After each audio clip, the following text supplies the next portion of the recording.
Baik, Assalamualaikum warahmatullahi wabarakatuh. Kami dari tim 3 dari mata kuliah Seminar Teknologi Informasi ingin mempresentasikan hasil kerja kelompok kami. Adapun pembahasan yang akan kami bahas itu adalah mengenai tentang prototype. Baik, langsung saja. Sebelum saya jelaskan apa itu prototype, terlebih dahulu kita ketahui tentang proses pengembangan sistem informasi seringkali menggunakan pendekatan prototype. Karena dengan metode ini dapat menyelesaikan masalah antara user dengan menyelesaikan masalah kesalahpahaman antara user dengan analis, yang mana ditimbulkan oleh user ini tidak dapat mengidentifikasi kebutuhannya. Adapun definisi dari prototipe itu adalah pengembangan yang cepat dan pengujian terhadap model kerja dari aplikasi yang baru dengan melalui proses interaksi dan berulang-ulang yang biasa digunakan oleh ahli sistem informasi dan ahli bisnis. Prototipe juga disebut sebagai desain aplikasi cepat atau yang biasa kita ketahui dengan RAD atau Rapid Application Design, karena dapat menyederhanakan dan mempercepat desain sistem. Saya melanjutkan dari Wahid Feriza. Saya Nabila Razani, saya akan menjelaskan tentang jenis-jenis prototype. Jenis-jenis prototype itu ada 4. Yang pertama ada feasibility prototyping, yaitu digunakan untuk menguji kelayakan dari teknologi yang akan digunakan untuk sistem informasi yang akan disusun. Yang kedua ada requirement prototyping, yaitu digunakan untuk mengetahui kebutuhan aktivitas bisnis user. Misalnya dalam sebuah perusahaan terdapat user, direktur, manajer, dan karyawan. Maka penggunaan sistem dapat dibedakan berdasarkan user tersebut sesuai dengan kebutuhannya masing-masing. Yang ketiga ada desain prototyping, yaitu digunakan untuk mendorong perancangan sistem informasi yang akan digunakan. Yang keempat ada implementation prototyping, yaitu merupakan lanjutan dari rancangan prototype. Prototype ini langsung disusun sebagai suatu sistem informasi yang akan digunakan. Selanjutnya ada keuntungan dan kerugian dari prototype. Yang pertama ada keuntungannya, yaitu keuntungannya dapat memberikan bukti konsep yang diperlukan untuk menarik dana. Yang kedua ada aktif mendorong partisipasi di kalangan pengguna dan produsen. Yang ketiga mengaktifkan output lebih luas bagi pengguna. Yang keempat efektif biaya atau biaya pengembangannya itu berkurang. Yang kelima, meningkatkan kecepatan pengembangan sistem. Yang kedua, ada kerugian dari prototype. Yang pertama, produsen bisa menghasilkan sebuah sistem yang tidak memadai untuk organisasi secara keseluruhan. Yang kedua, struktur sistem dapat rusak karena banyak perubahan dapat dilakukan. Yang ketiga, produsen mungkin terlalu melekat padanya, mungkin menyebabkan keterlibatan hukum atau dibutuhkan verifikasi terlebih dahulu. Yang keempat, tidak cocok untuk aplikasi yang besar. Sekian dari saya. Selanjutnya akan dijelaskan oleh teman saya. Saya Maisa Ramadan. Saya akan menjelaskan tentang prototype data.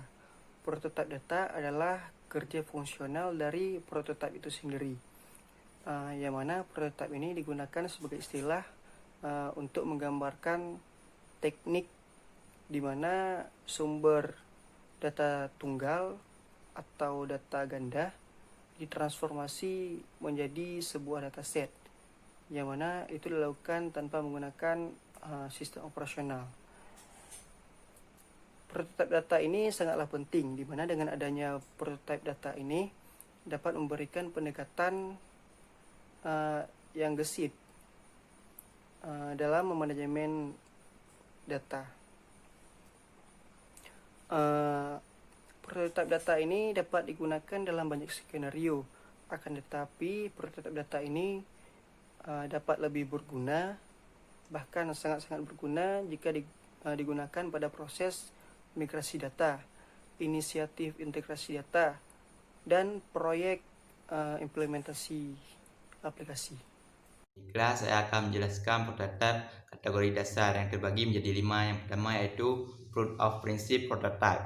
Prototipe ini digunakan untuk menguji beberapa aspek dari desain yang dimaksudkan tanpa berusaha untuk dapat mensimulasikan tampilan visual, dan prototipe model ini biasa digunakan untuk membuktikan keluar pendekatan desain yang potensial. Yang kedua yaitu formulir studi prototipe.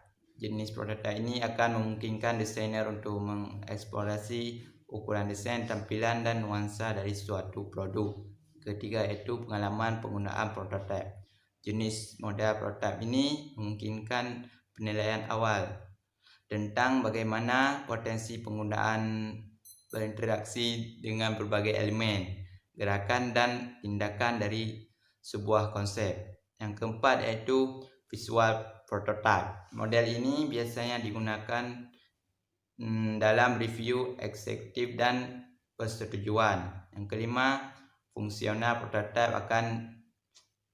atau disebut juga prototype kerja. Prototype fungsional disebut juga sebagai awal dari produk yang menitik beratkan pada fungsi-fungsi produk. Itu. Baiklah, di sini saya akan menjelaskan tentang karakteristik dan keterbatasan prototipe. Tingkat keterampilan dan pengalaman yang diperlukan untuk secara efektif menggunakan prototipe sebagai alat verifikasi desain. Sebuah ide counterintuitif adalah bahwa prototipe sebenarnya dapat melakukan bisa diterima, sedangkan desain produksi mungkin cacat karena prototipe material dan proses kadang mengalahkan rekan-rekan produksi mereka. Prototipe juga digunakan untuk merevisi desain untuk tujuan mengurangi biaya melalui optimasi dan perbaikan. Selain itu ada juga electronic prototype. Dalam elektronik prototype berarti membangun sebuah sirkuit sebenarnya untuk desain teoritis, untuk memverifikasi bahwa ia bekerja, dan untuk menyediakan platform fisik untuk debugging. Fungsional prototipe digunakan untuk Microsoft sebagai pengguna dalam mengembangkan sistem operasi. Misalnya Windows Lockhome atau bisa disebut dengan Windows Vista, dan Windows Blackboard atau bisa disebut dengan Windows 7. Untuk menunjukkan produk masa berada dalam tahap akhir pembangunan, yaitu ada produk akhir. Produk akhir itu adalah produk yang telah diuji baik di dalam kelompok uji tertutup dan kelompok uji terbuka. Tetapi secara umum produk kerja lengkap yang akan bekerja seperti itu dibuat untuk sebagai besar pengguna. Baik, selanjutnya akan dibahas oleh teman saya. Assalamualaikum warahmatullahi wabarakatuh. Saya akan menjelaskan tahapan-tahapan dalam prototyping. Tahapan pertama adalah pengumpulan kebutuhan, yang mana pelanggan dan pengembang bersama-sama mendefinisikan format seluruh perangkat lunak, mengidentifikasikan semua kebutuhan, menggaris besar sistem yang akan dibuat. Yang kedua, membangun prototyping. Membangun prototyping dengan membuat perancang sementara yang berfokus pada penyajian kepada pelanggan, misalnya dengan membuat input dan output. Yang ketiga, evaluasi prototyping. Evaluasi ini dilakukan oleh pelanggan apakah prototyping yang sudah dibuat sesuai dengan kebutuhan yang diinginkan pelanggan. Jika sudah sesuai, langkah 4 akan diambil. Jika tidak, prototyping direvisi dengan mengulangi langkah 1, 2, dan 3. Yang keempat, mengkodekan sistem. Dalam tahapan ini, prototyping yang sudah disepakati diterjemahkan ke dalam bahasa pemrograman yang sesuai. Yang kelima, menguji sistem. Setelah sistem sudah menjadi suatu perangkat lunak yang siap pakai, harus dites dahulu sebelum digunakan. Pengujian ini dilakukan dengan whiteboard dan lain-lain. Yang keenam, evaluasi sistem. Pelanggan mengevaluasi apakah sistem yang sudah jadi sesuai dengan sistem yang diharapkan. Yang ketujuh, menggunakan sistem. Yang kedelapan, perangkat lunak yang telah diuji dan diterima pelanggan siap untuk digunakan. Sedangkan desain prototyping, bentuk evaluasi daya guna dan sekaligus untuk mendapatkan umpan balik dilakukan dengan membangun dan mengevaluasi prototipe. Untuk meningkatkan kompleksitas perlu dilakukan hal berikut. Yang pertama, verbal prototipe, deskripsi tekstual dengan aneka pilihan dan hasil. Yang kedua, paper workshop, sketsa screen design dan printout dari screen design, merupakan suatu desain prototipe yang dirancang di atas kertas meliputi elemen-elemennya. Yang ketiga, interaksi sketsa, penyusunan sketsa interaktif dengan tulisan tangan. Yang keempat, working prototipe, juga implementasi kerangka. Ada 3 bentuk working prototipe. Yang pertama, vertical prototipe, horizontal prototipe, skenario prototipe. Vertical prototipe, kemampuan sistem hanya ditampilkan sebagian. Horizontal prototipe, semua interface ditampilkan tapi kemampuannya tidak ditampilkan. Yang ketiga, skenario prototipe, hanya menampilkan sebagian fitur dan fungsi.